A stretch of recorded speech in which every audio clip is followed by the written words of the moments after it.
Hi, friends. I'm Pastor Terry Lee. We are Dalhousie Church, and this is the 10-Minute Coach. I want to take you back into some of the themes that we were talking about this past Sunday, December 14, as the children led us into worship through the Christmas musical.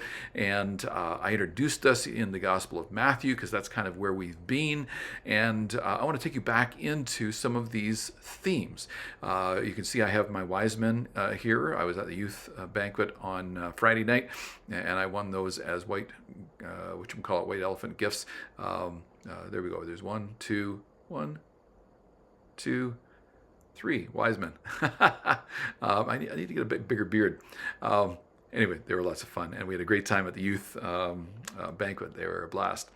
I love the Christmas season for so many different reasons, but one of the reasons is we get to come back and revisit the same story. And again, I'm using that term in no way suggesting that I think there is anything but actual history being told to us here, but it's the story of what took place. We're recounting it, and every time I come back to it, I find there's something I've just forgotten, but often it's just a nuance, or it's an idea, an inspiring idea that is worth reflecting on further. And I think it reminds me of how profoundly dense, how profoundly deep the biblical scriptures are. You can just look at something like this account and come back to it year after year after year, and you're still seeing more things. Well, that's true throughout the entire the pages of Scripture, Genesis through Revelation. There's always so much more for us to see of God, to experience of Him, to marvel at the wonder of what He has done and is continuing to do. The actual Gospels that tell us about the coming of Jesus are three: Matthew, Luke, and John. The children told us the story mostly from Luke, a little bit from John, and I filled in some sort of broader picture stuff from Matthew. There's a sense in which the Luke narrative covers something very specific and very personal. We hear the reflections from Elizabeth and her husband. We hear reflections from Mary, accounts that it seems Mary would have to have told us. Luke tells us in Luke chapter 1 that he has prepared he's an inquiry, an investigation into all that has transpired, Luke chapter 1, in order that we'd give a thorough account to Theophilus. And it seems that Mary is one of the people that he has interviewed as part of his thorough investigation. And we see the evidence of that at least in the Christmas narrative. I think it's there throughout more of Matthew as well. But we see it here at least. So I've invited you to read Luke chapter 2, the first 21 verses, and reflect on sort of the colors or the content that Mary would have brought to that. And then I've invited you to go to John chapter 1. Again, the children referenced this biblical text.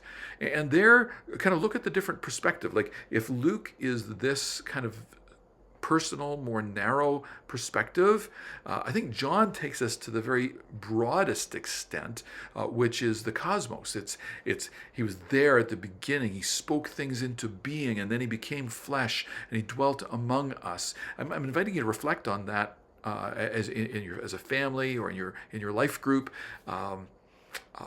Maybe it's quiet personal devotions throughout this Advent season, but I think it's worth kind of knowing this and reflecting on the different aspects of the stories, the different perspectives that these stories take.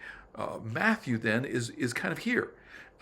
Luke, John, Matthew, where he gives the account of the genealogy of Jesus from Abraham in three segments of 14. We talked about that a couple of weeks ago.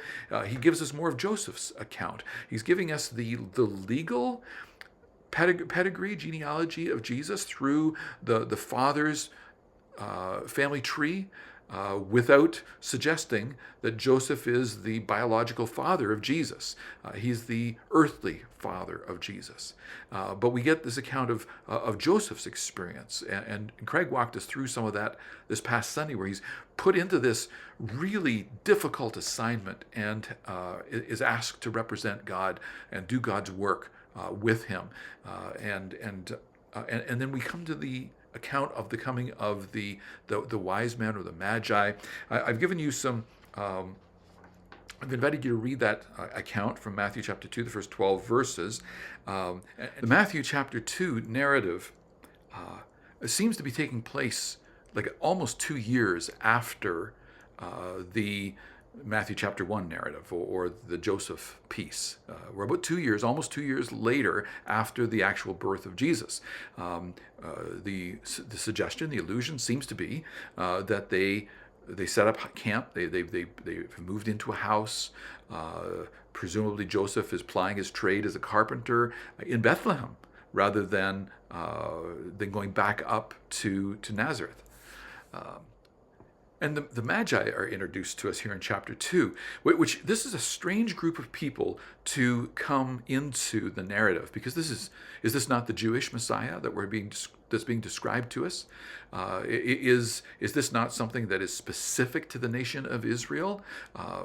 And yet Matthew's already put us on notice. He's put those 4 women in the genealogy of Jesus back in Matthew chapter 1, suggesting to us that not only are these women, maybe there's scandal attached to their name, but yet they're finding themselves in the genealogy of Jesus, but all 4 are probably all 4 are foreigners.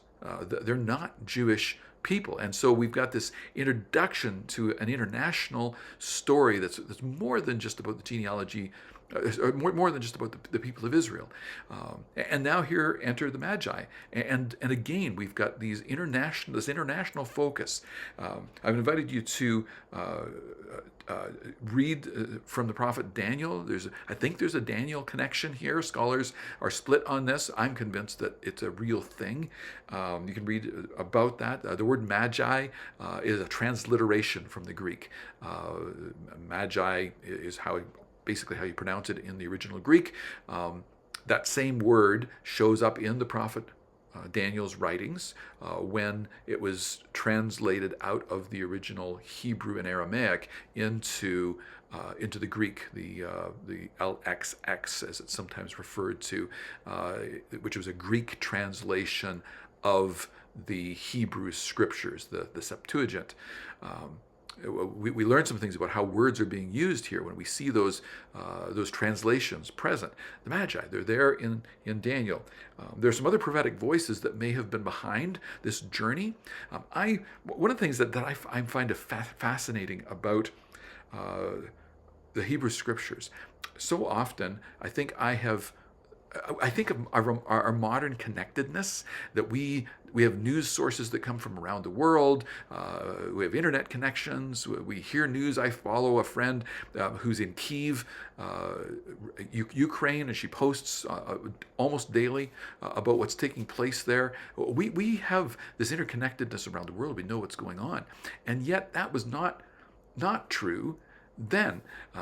When the king of Babylon was outside the walls of Jerusalem, he starts lobbing insults at the Jewish people and at the Jewish leaders in Hebrew. So you get a guy from Babylon who has somebody on his team who speaks fluent Hebrew, and they begin to converse over the wall to discourage the people inside the city of Jerusalem. Well, that's a little kind of mind-blowing in my mind. And here again, we've got this idea that these foreigners, they've seen something in the heavenlies. There's precedent for this in ancient writings. They sent an emissary to Nero when he was appointed king of Rome. These astrologers are looking at the stars, and they're seeing something that has been forecast in the heavenlies. There's probably mixed religious ideas, certainly not Jewish Hebrew ideas, but somehow God has caught their attention. I suspect that the prophet Daniel has something to do with that. I suspect that a broader international awareness of Jewish religious thought, of the Jewish religious writings was present. The Jews had already begun to build economic centers in some of these other cities around the world, and they preserved the Hebrew scriptures, and they represented Yahweh to some measure there. So there's several ways that there was possibly witness present in these other places in the world, and And so I've given you some prophetic voices that they might have become aware of, not just through Daniel, but from Balaam, Numbers 24, verse 7. He's this not Jewish prophet who shows up in the pages of Scripture and speaks on God's behalf. It's craziness. Psalm 72, Isaiah 60, Malachi 1, all texts which speak about this idea. I find it interesting. I hope you find it interesting too. And I hope beyond interesting, it's inspiring. It builds your confidence in the pages of Scripture, and more importantly, builds your confidence in the God of Scripture, who has been at work under this text throughout thousands of years of it being assembled, and has been writing a master plan that you and I are invited into, that we get to be a part of this if you follow Jesus. And that's what takes us back then to John chapter 1. To those who received him, to them he gave the power to become children of God.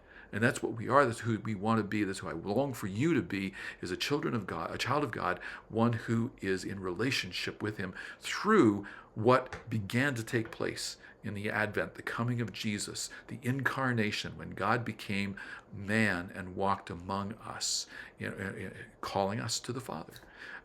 Blessings as you reflect on these things this Advent season. I'm Pastor Terry Lee. We are Dalhousie Church, and this has been the 10-Minute Coach. Bless you, and bye for now.